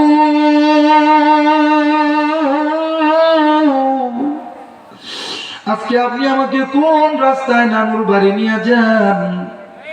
আমি তো আমার আম্মুর সাথে আরো কয়েকবার নানুর বাড়ি গিয়েছি গো আব্বা, কিন্তু এই রাস্তায় তো কোনোদিন যাই নাই, আপনি আজকে আমাকে কোন রাস্তায় নিয়ে যাইতেছেন আব্বা? আমি বললাম, চুপ থাকো মেয়ে, আজকে তোমাকে এই ভিন্ন রাস্তায় যেতে হবে, কথা বলবো না, চলো আমার সাথে। মেয়েটা আবারও হাঁটতে লাগলো, ছোট্ট মেয়ে কি জানি বুঝে রে, আর একটু অগ্রসর হওয়ার পর আমারে বলে, আব্বা একটু বসেন। আমি বসলাম, মেয়েটার কোমল হাত দিয়া আমার গাল হাতায়, আমার কপাল হাতায়, আর বলে, আব্বা এত সুন্দর চেহারা আপনার, রোদ্রের আলোতে আপনার চেহারাটা লাল হয়ে যাইতেছে আব্বা, আপনি ঘেমে যাইতেছেন, কোন রাস্তায় যাইতেছেন? আজকে এত হাঁটতে হয় কেন গো আব্বা, আপনার এত কষ্ট হইতেছে? এগুলি বলে, আর ছোট্ট মেয়েটা ওর শরীরের কাপড় দিয়া আমার কপালের ঘাম গুলা মুইসা দেয়। ইয়া রাসূলুল্লাহ, এর পরেও আমার দিলটা এক বিন্দু পরিমাণ নরম হয় না। আমি মেয়েটাকে নিয়ে আবারও হাঁটতে লাগলাম। যাইতে যাইতে যাইতে যাইতে রে, একটা মরুভূমির মাঝামাঝি যাওয়ার পর আমি চতুর্দিকে লক্ষ্য করলাম যে কোনো মানুষজন, কোনো লোকজন দেখা যায় কিনা। না না না, কোনো প্রকার লোকজন দেখা যায় না। একেবারে নিরিবিলি নির্জন পরিবেশ। আমার ছোট্ট মেয়ে পূর্ণিমার চাঁদের মতো ফুটফুটে বাচ্চা জামিলাকে বললাম, মা তুমি এই জায়গায় একটু বসো, আমি একটু কাজ করব। ছোট্ট মেয়েটা বুঝে না, খুশি মনে বইসা একটু কি জানি হাতাহাতি করতেছে, খেলাধুলা করতেছে মাটির মধ্যে বইসা। 5-10 গজ দূরে যাইয়া আমি মাটি খনন করতে আরম্ভ করলাম, মাটি গর্ত করা আরম্ভ করলাম। আরে আমার মেয়ে জামিলা দৌড় দিয়ে আমার কাছে আইসা ডাক দিয়া বলে, আব্বা আপনি না আমাকে নানুর বাড়ি নিয়ে যাবেন? নানুর বাড়িতে না যায় আপনি এখানে গর্ত করতেছেন, এত পরিশ্রম কেন করতেছেন গো আব্বা? আপনার তো টাকা পয়সার কোনো অভাব নাই, আপনার তো ধন সম্পদের কোনো অভাব নেই গো আব্বা। আপনি তো চাইলে 1-2 জন কাজের লোক দিয়াও এখানে গর্ত করাইতে পারতেন গো আব্বা। ইয়া রাসূলুল্লাহ, মেয়েটা এমন মহাব্বত দেখায়, জীবনে কোনোদিন আমারে দেখছিল না, আজকেই প্রথম দেখছে। এরপরেও কি মহাব্বতটাই না আমারে দেখায়। এক পর্যায়ে মেয়েটা আমার কাছে দৌড়ে এসে বলে, আব্বা একটু বিশ্রাম করেন, আপনি ক্লান্ত হয়ে যাইতেছেন। মাটি খনন করার সময় একটু বালুর কোনা, একটু মাটির কোনা এসে আমার চেহারায় লাগে, কাপড়ে লাগে। মেয়েটা দৌড়ে এসে ওর কোমল হাত দিয়া আমার চেহারার ময়লাগুলো, কাপড়ের ময়লাগুলো আমার মেয়ে জামিলা পরিষ্কার করে দেয়। এরপর আমার দিল নরম হয় না। এক পর্যায়ে যখন এক মানুষ পরিমাণ গর্ত হয়ে গেল রে, এতটাই পাষাণ হয়ে গেলাম, নির্দয় নিষ্ঠুর হয়ে গেলাম। আমি আমার মেয়ে জামিলাকে ডাকলাম, মা জামিলা একটু এই দিকে আসো। মেয়েটা বোঝে না, নাক দেওয়ার পরে মুস্কি হাসি দিয়া একটা দৌড় দিয়ে এসে আমার জড়ায়া ধরছে। মূর্খতার জাহালাত কেমন ভাবে আমাকে পেয়ে বসছে গো। আমি আমার মেয়েটা যে আমার জড়ায়া ধরছে, ওর হাতগুলো আমার শরীর থেকে ছুটাইয়া। আমি বললাম, জামিলা রে দেখো তো গর্তের ভিতরে জানি কি দেখা যায়। আমার মেয়েটা বুঝো না, খুশি মনে যখন গর্তের দিকে একটু মাথাটা নিচের দিকে বাঁকা কইরা তাকাইছে, এমনই নিষ্ঠুর হয়ে গেলাম। আমি আমার মেয়ে জামিলার পিছন থেকে এমন জোরে একটা ধাক্কা দিলাম, ধাক্কা দিতে দেরি হইল রে, গর্তের ভিতরে উপর হইয়া পইরা যাইতে দেরি হইল না। আমার মেয়েটা গর্তে উপর হইয়া পইরা আবার সোজা হইয়া লাফ দিয়া দাঁড়াইছে। গর্তের ভিতর থেকে মেয়ে জামিলা বলে, আব্বা আপনি আমারে কোন নানির বাড়ি নিয়ে যাবেন এটা বুঝার আর আমার বাকি নেই গো আব্বা। আব্বা আমি আমার আম্মার কাছে শুনছি তুমি এর আগেও নাকি আরো 4-4 কন্যা সন্তানকে এইভাবেই জীবিত পুইতা ফালাইছো গো আব্বা। আব্বা গো, তুমি যে আমার নানির বাড়ি নিয়ে যাওয়ার কথা বইলা আজকে এখানে এইসব মাইরা ফালাবা, এইটা যদি আমার আম্মা বুঝতে পারতো, যেইভাবে খুশি মনে সাজায়া দিছে, এইভাবে কোনোদিনও খুশি মনে সাজায়া তোমার সাথে পাঠাইতো না গো আব্বা। ও আব্বা, আমি তোমার কাছে আমার জীবনটা ভিক্ষা চাই, তুমি আমার মাইরো না গো আব্বা। জীবনেও কোনোদিন তোমার সামনে আইসা তোমার বাবা বইলা পরিচয় দিব না, প্রয়োজনে অন্যের বাড়িতে কাজ করে খাবো, এরপরেও তোমার সামনে কোনোদিন আসবো না আব্বা, তুমি আমার মাইরো না। মেয়েটা মধুর আওয়াজে এইভাবে অনুনয় বিনিময় করে, এরপরেও আমার দিলটা নরম হয় না রে। এক পর্যায়ে মেয়েটাকে আমি যখন আস্তে আস্তে মাটি চাপা দিতে শুরু করলাম, মেয়েটা জোরে করে চিৎকার দিয়া কান্দে আর বলে, আব্বা আপনি আমারে মাইরা ফেলাবি, আমি তো দুনিয়া থেকে আজকে বিদায় হয়ে যাব শেষ মুহূর্তে। আমার কেমন জানি খালি আমার আম্মার কাছে যাইয়া আমার আম্মুর কোলে উঠতে মনে চায়।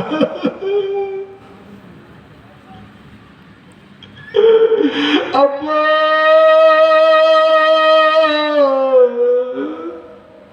আপনি আমার মাইরেন না আব্বা।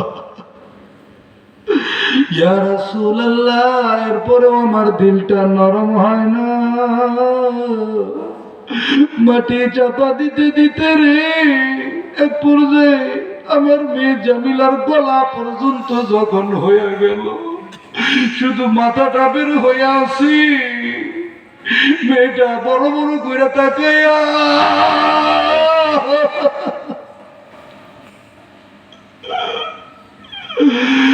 জীবনের শেষবারের মতো আমারে ডাক দেয়, বলে আব্বা আর কোনোদিন আপনারে আব্বা বলে ডাকতে পারবো না আব্বা। এই একদিনের সাক্ষাতে যদি আপনারে কোনো কষ্ট দিয়ে থাকি আপনি আমারে মাফ করে দিন আব্বা। আব্বা আর যদি সম্ভব হয় শেষবারের মতো বলতেছি, আপনি আমার জীবনটা ভিক্ষা দেন গো আব্বা।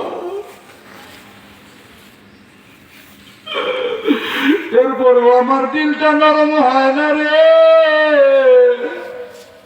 পাশেই পড়ে থাকা বড় একটা পাথরের খণ্ড হাতে নিয়া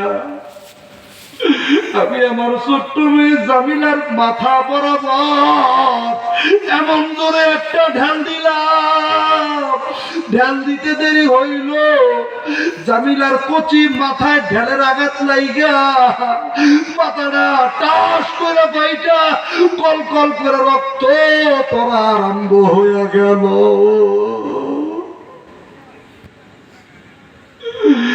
আমার মেয়ে জামিলা মাথাটা ফাইটে যাওয়ার পর একদিকে মাথাটা কাত করে ফালায়া দিল, বড় বড় করে একদিকে তাকায় রইল। মেয়েটা আর মাথা উঠায় না, আমার আর আব্বা বইলা ডাক দেয় না, মেয়েটা আর আমার কাছে জীবন ভিক্ষা চায় না। ইয়া রাসূলুল্লাহ, এক পর্যায়ে মেয়েটার মাথা পর্যন্ত যখন মাটি দিয়ে ঢেকে দিলাম, কিছুক্ষণ আমি অপেক্ষা করলাম। যখন আমি নিশ্চিত হলাম, আশ্বস্ত হলাম যে মেয়েটা আর পয়সা নেই, আমি জামিলারে ছাড়াই যখন বাড়ির দিকে আবার রওনা হয়ে গেলাম, আমার দিলের ভিতরে একটাই চিন্তা রে, জামিলার আম্মা না জানি জামিলারে না পায়া কেমন করবে। যেই কথা সেই কাজ। আমার আওয়াজ পাওয়ার পর জামিলার আম্মা ঘরের ভিতর থেকে খুশি মনেই বাইরে আসছে যে আমরা হয়তো জামিলার নানুর বাড়ি বেড়াইয়া চলে আসছি। কিন্তু রে জামিলার আম্মা ঘর থেকে বের হয়ে যখন দেখছে আমার সাথে তার কলিজার টুকরা জামিলা নাই, জামিলার আম্মা আমার স্ত্রী বুইজা ফালাইছে, আমি আমার এই মেয়ে পূর্ণিমার চাঁদের মতো বাচ্চা জামিলারেও দুনিয়া থেকে বিদায় কইরা দিছি। ইয়া রাসূলুল্লাহ, জামিলার আম্মা জামিলারে না দেখে গলা কাটা মুরগি বা মরক জবাই কইরা জমিনে চাইরা দিলে যেমন ধাপ পাইরা লাভ পাইরা কান্নাকাটি করে, জামিলার আম্মা জামিলারে না পায়া গলা কাটা মুরগি বা মরকের মতো লাভ পাইরা ধাপ পাইরা কান্নাকাটি শুরু করছে। ইয়া রাসূলুল্লাহ, জামিলার আম্মা এক পর্যায়ে মেয়ের সঙ্গে কানতে কানতে পাগলের মতো হয়ে গেছে। বিদেশে বা বিপাকে যদি সন্তান মারা যায়, পশু পাখি জানার আগে আগে জানে মা। কথা কম ঠিক না বেঠে?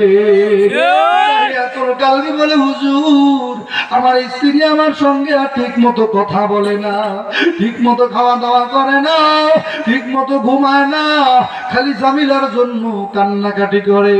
হুজুর গো, এর আগেও তো আমি আরো 4টা কন্যা এইভাবেই মাইরা ফালাইছি, কিন্তু আমার এত খারাপ লাগে না। জামিলার চেহারায় কি যেন একটা মায়া আল্লাহ দিয়া দিছিল, জামিলার কণ্ঠে কি যেন একটা জাদু আল্লাহ পাক ঢুকায়া দিছিল।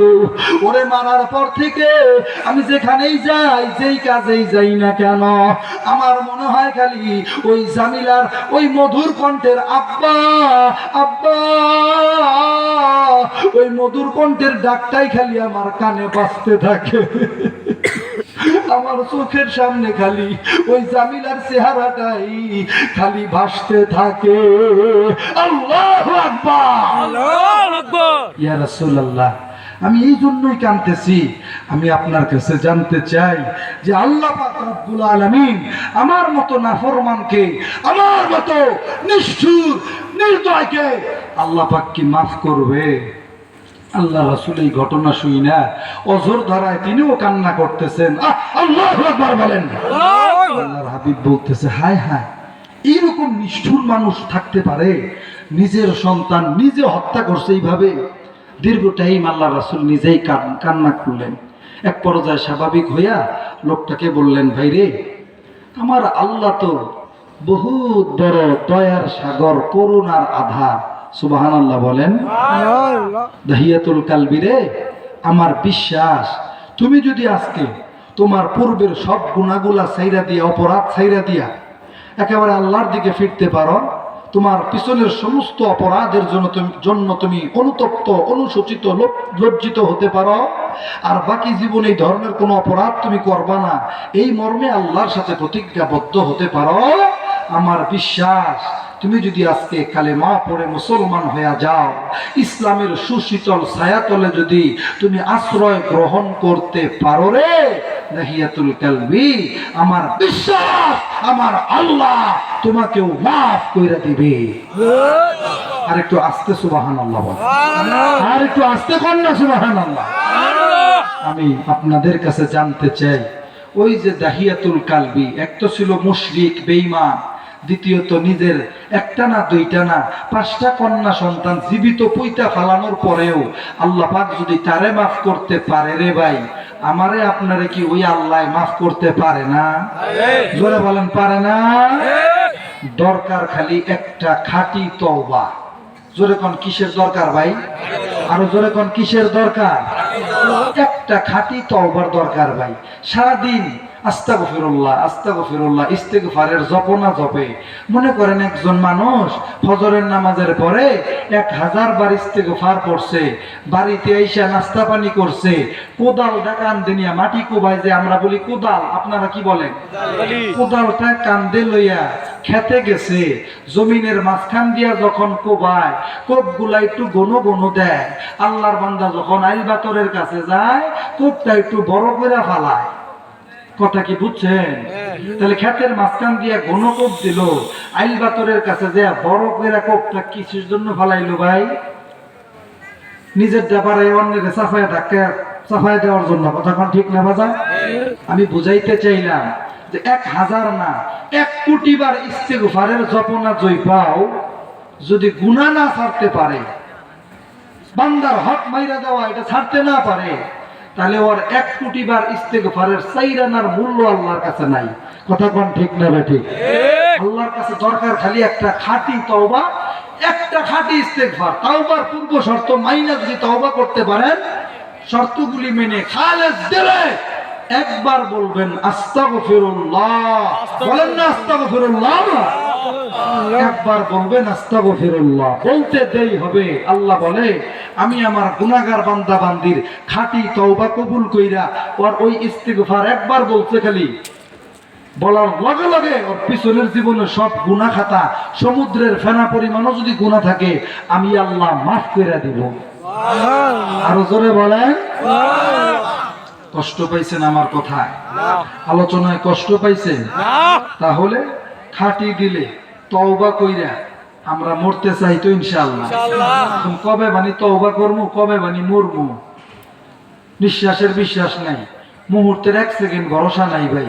এই যে চোখের পানি ফালাইয়া আপনারাও কাঁদলেন, আমিও কাঁদলাম, আমার দিল বলে আজকের এই মাহফিলের মুনাজাত আল্লাহ ফেরত দিবে না ইনশাআল্লাহ বলে, ইনশাআল্লাহ বলে। তাহলে এরকম কি নিয়ত করা যায় না যে আজকে আখিরি মুনাজাতের আগে আমরা খাঁটি তওবা কইরা ইস্তেগফার কইরা বাড়িতে যাবো? নিয়তটা কি করা যায়? জোরে বলেন নিয়তটা করা যায়? সকলেই বলেন ইনশাআল্লাহ। আর জোরে বলেন ইনশাআল্লাহ। আমার বন্ধুগণ, যদিও গভীর রাত্রে প্রায় 11টায় আমাকে স্টেজে দেওয়া হয়েছে, শুরু করেছিলাম, এখন বাজে হইল 12:53, প্রায় 2 ঘন্টার কাছাকাছি। কথা কোন বাজান, কথা ঠিক না? এরপরে আমি এতটাই আনন্দিত হলাম, এতগুলি লোক এই প্রচন্ড শীতকে উপেক্ষা করে আপনারা মনোযোগ দিয়ে আলোচনাটা শুনলেন। শুধু তাই নয়, চোখের পানি ছেড়ে কাঁদলেন। আমি দিল থেকে দোয়া করি আজকে আল্লাহ পাক আমাদের সবাইকে যেন মাফ করে দেয়, আমিন বলেন। তাদের পিতা মাতা, দাদা দাদি, নানা নানি, শ্বশুর শাশুড়ি, ভাই বোন, বন্ধু বান্ধব, আত্মীয় স্বজন, যারাই কবরে চলে গেছে আমাদের আত্মীয় স্বজন, আল্লাহ পাক আজকের আখিরি মুনাজাতের মাধ্যমে সকলের কবরের আযাব যেন মাফ করে দেয়, আমিন বলেন। আর জোরে বলেন আমিন। আমি যদিও শারীরিক ভাবে একটু অসুস্থ, আমার এই ঘাড়ের নিচে পিঠের এখানে একটু ব্যথা হয়েছে, শোয়ার এদিক সেদিক হইলে এটা আমাদের এলাকায় বলে যে কেউ বলে সুত লাগছে, কেউ বলে টাস উঠছে। কথা কান ঠিক না? এরকম একটা ব্যথা আজকে সকাল থেকে, হাই পাওয়ারের একটা ব্যথার ওষুধ খেয়ে স্টেজে উঠছি। মোটামুটি আল্লাহর রহমত করছে, কথা বলতে পারছি। আপনারা কষ্ট পান নাই তো? আমি এই যে বাইতুল আমান জামে মসজিদ ও যুব সমাজের উদ্যোগের আজকের এই মাহফিল ছিল, আমার এই কলিজার টুকরা যুবক বন্ধুদের জন্য নিজেও দোয়া করি, আপনাদের কাছেও দোয়া চাই।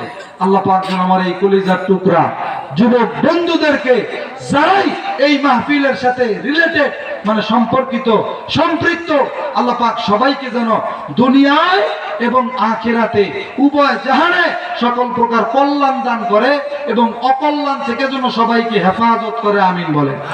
যার যা প্রয়োজন আল্লাহ পাক নিজ কুদরত দ্বারা যেন আয়োজন করে দেয়, আমিন বলেন। আল্লাহ পাক আমার এই কলিজার টুকরা যুবক বন্ধুদেরকে এই মাহফিলটা প্রত্যেক বছর ধারাবাহিকভাবে আরো সুন্দরভাবে যেন তারা আঞ্জাম দিতে পারে, ব্যবস্থাপনা করতে পারে, এলাকাবাসীর সহযোগিতা নিয়ে তারা যেন করতে পারে, এই তৌফিক আল্লাহ তাদেরকে দান করুক। মৃত্যুর আগ পর্যন্ত দ্বীনি কাজের সাথে জুড়ে থাকার, সম্পৃক্ত থাকার তৌফিক আমার যুবক বন্ধুদেরকে এবং এই মাহফিলে যারা জড়িত সবাইকে আল্লাহ পাক যেন কবুল করে। আরেকবার বলেন আমিন। একটা পয়েন্টের উপরে কথা বলছি, একটা পয়েন্টের উপরে কথা বলেন, কথা ঠিক না? তো আমরা সবসময় তাওবা ইস্তেগফারের আমল করব, গুনাহ ছাইরা দিব, আল্লাহর দিকে ফিরবো, অনুশোচিত অনুতপ্ত হব, গুনাহটা বাকি জীবনে করব না সেই মর্মে প্রতিজ্ঞাবদ্ধ হব, বান্দার হকের ব্যাপারে সতর্ক থাকবো, শতভাগ সতর্ক থাকবো, বান্দার হক নষ্ট করে থাকলে বান্দার হক বান্দারে বুঝাই দিব, ইনশাআল্লাহ বলেন। আবারও লাস্টে রিপিট করলাম এই জন্য যাতে বিষয়টা মনে থাকে। কথা বলেন, কথা ঠিক না? আল্লাহ পাক আমাদের সবাইকে কবুল করুন। এই বলেই আমি আমার আলোচনা শেষ করছি। ওয়া আখিরু দাওয়ানা আনিল হামদুলিল্লাহি রাব্বিল আলামিন। আসসালামু আলাইকুম ওয়া রাহমাতুল্লাহি ওয়া বারাকাতুহু। সম্মানিত উপস্থিতি, কেউ উঠবে না। হযরত মুস্তাফিজুর রহমান ফয়েজী সাহেব উনি মোনাজাতের মাধ্যমে সমাপ্তি ঘোষণা করবেন। আজকের সম্মেলন খুব সুন্দর হয়েছে। আপনারা কেউ উঠবেন না, কেউ উঠবেন না, বসেন বসেন, কেউ উঠবেন না। আজকে আপনাদের সন্তানেরা, যে যুবকেরা এই মাহফিলের আয়োজন করেছে, সময় দিয়েছে, শ্রম দিয়েছে, মেধা খাটিয়েছে, তারা খুব কষ্ট করে এই পর্যায়ে নিয়ে এসেছে। ইনশাআল্লাহ সম্মেলনের শেষ মুহূর্তে আমরা হযরতের মোনাজাতের মাধ্যমে এই সন্তানদের জন্য আমরা আল্লাহ তাআলার কাছে দোয়া করে ইনশাআল্লাহ আমরা বিদায় নিব। উঠবেন না কেউ, বসেন বসেন। ইনশাআল্লাহ এখন আমাদের মাঝে যিনি আসছেন